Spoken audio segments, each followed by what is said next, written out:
सुप्रभात। आज प्रातःकालीन बेला में आपका स्वागत है, अभिनंदन है। आज कक्षा 6 के छात्र छात्राओं के हिंदी पाठ 2 जय गंगे, जिसके लेखक हैं श्री राजेंद्र यादव। राजेंद्र यादव जी का जन्म 28 अगस्त 1929 को आगरा में हुआ था। वे आरंभिक वर्ष में पिता के साथ मेरठ में कई स्थानों पर रहे। नवीन सामाजिक चेतना के कथाकार, कहानीकार।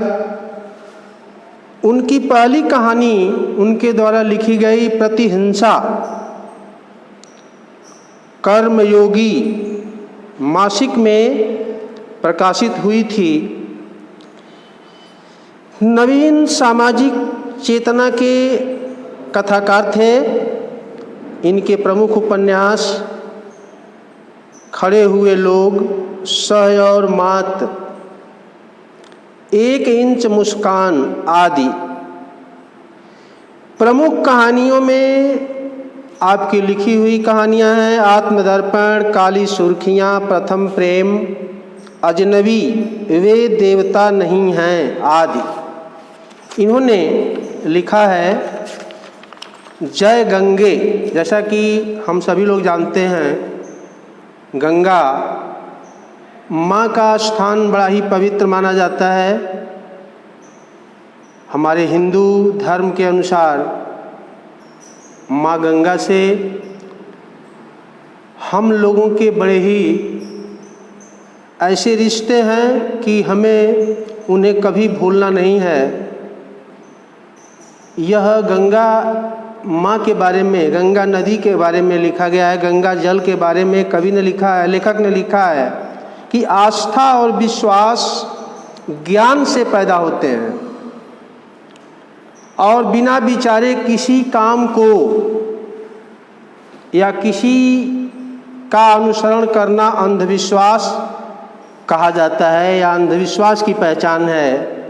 अंधविश्वासी व्यक्ति तर्कहीन होता है, वह तर्क नहीं कर पाता है क्योंकि वह अंधविश्वास में जकड़ा हुआ है, उलझा हुआ है और कारण जाने बिना परिणाम पर पहुंच जाता है। यह लेखक के अनुसार उचित नहीं है और सत्य भी है। प्रस्तुत पाठ में ऐसी ही स्थिति का वर्णन किया गया है। एक शहर से कुछ दूर हटकर एक बस्ती है। वहाँ केवल छोटी मोटी फैक्ट्रियाँ, रेलवे के कुली और ऐसे ही कुछ लोग वहाँ रहते हैं। उनका अपना मिला जुला एक समाज है। वहाँ भगवान शिव का एक पुराना मंदिर है। पुराने लोगों ने, पुराने राजाओं ने उसे बनवाया था।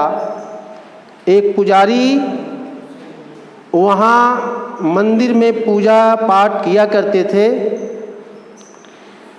कुछ लोग वहाँ मंदिर पर पूजा करने आते थे, जो कि भगवान शंकर का मंदिर है। जल चढ़ाकर सारे दिन सुख की प्रार्थना करते थे।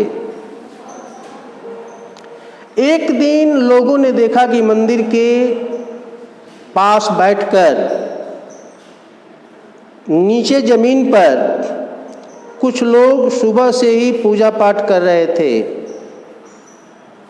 और लोगों की दृष्टि उन पर, जो पूजा पाठ कर रहे थे, उनकी दृष्टि पड़ गई। सब लोग देखने आए।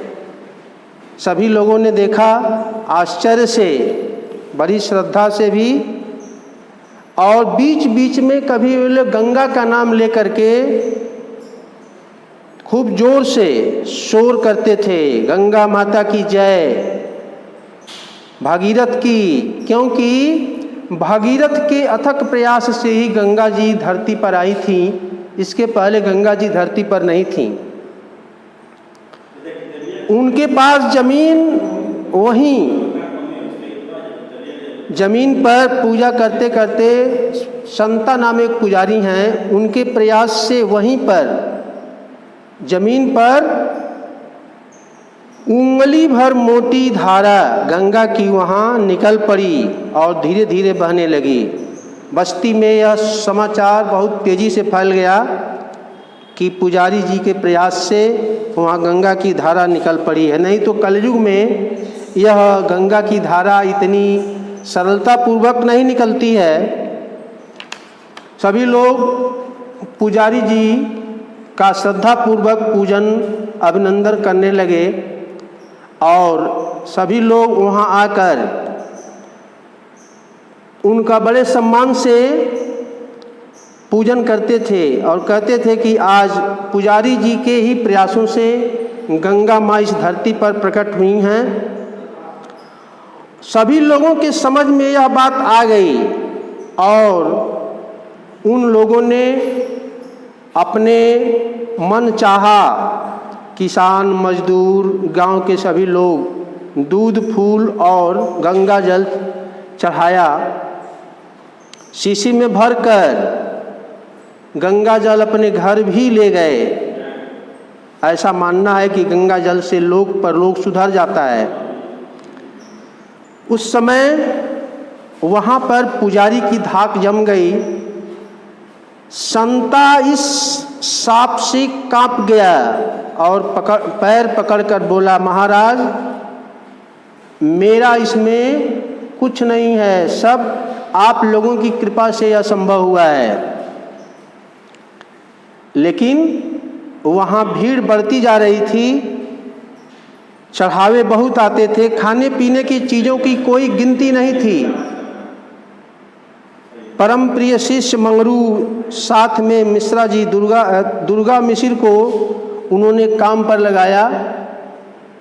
चढ़ावे में आने वाले सामान चुन चुन कर मंदिर में रखे जाते थे और कुछ ही दूरी पर वहाँ के कुछ लोगों ने एक कुंड बनाया, उसमें गंगा जल एकत्रित हो रहा था। लोग कहते थे कितना पवित्र पानी है, कैसा मीठा है, पुजारी के ही सेवा का फल है। और जितने भी लोग मंदिर को नहीं मानते थे, भगवान को नहीं मानते थे, अर्थात नास्तिक हैं, उनके मुख पर कालिख लग गया। वहाँ बड़ा भारी जमघट लगना शुरू हो गया था। अगरबत्ती, धूप इत्यादि हवन सामग्री के लिए कपड़ा बिछाकर लोग आकर बैठते थे और पुजारी जी पर एक बड़ी सी छतरी लग गई। भीड़ ने वह सारा मैदान ढक लिया। वहाँ का मैदान लोगों की भीड़ से खचाखच भर गया था। लोगों को प्रसाद भी मिल रहे थे।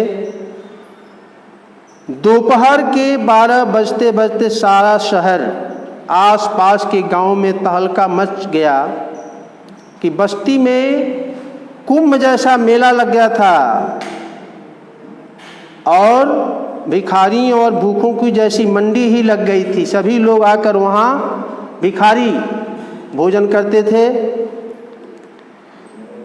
धारा अब गंगा माँ की कलाई के बराबर मोटी हो चुकी थी। जिधर देखो उधर जय गंगे की आवाज़, गंगा माई की जय जयकार सारे मेले में गूंज रही थी। जहाँ धारा थी उस जगह की भीड़ इतनी बढ़ गई कि लोग हिल तक नहीं पाते थे। भक्तों के जत्थे जत्थे चले आ रहे थे। भीड़ में धक्के खाता रुकता चलता एक ठेला बड़ी मुश्किल से मंदिर के पास तक पहुंचाया। उसमें फावड़े, कुदालें, हथौड़े और तरह तरह के औजार रखे हुए थे।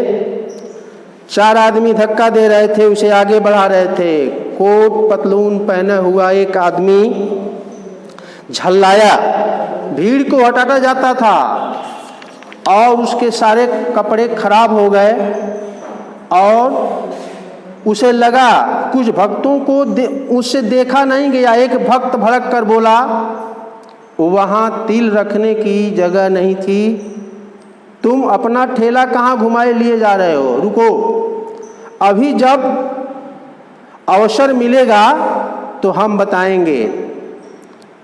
कितने लोग नाराज हो गए और बोले। वह आदमी बुरी तरह झुंझला उठा था, उसके सारे कपड़े भीड़ में दबकर खराब, उसके सारे कपड़े खराब हो गए थे। वह परेशान था, लाइन टूट रही थी। क्या तमाशा रखा है, क्या तमाशा बना रखा है, सारा पानी बेकार बह जा रहा है, इसे ठीक करना होगा, हटो यहाँ से, नहीं तो पुलिस बुलाई जाएगी। बिना पुलिस के यह भीड़ मानने वाली नहीं। लोग एक दूसरे को मुंह फाड़े देखने लगे, इस तरह देखने लगे।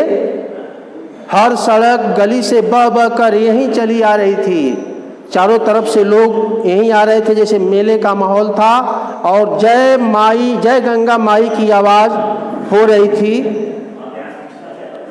आज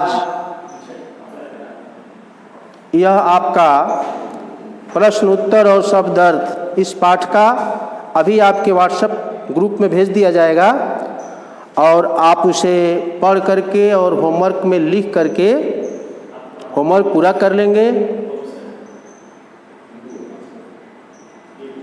धन्यवाद।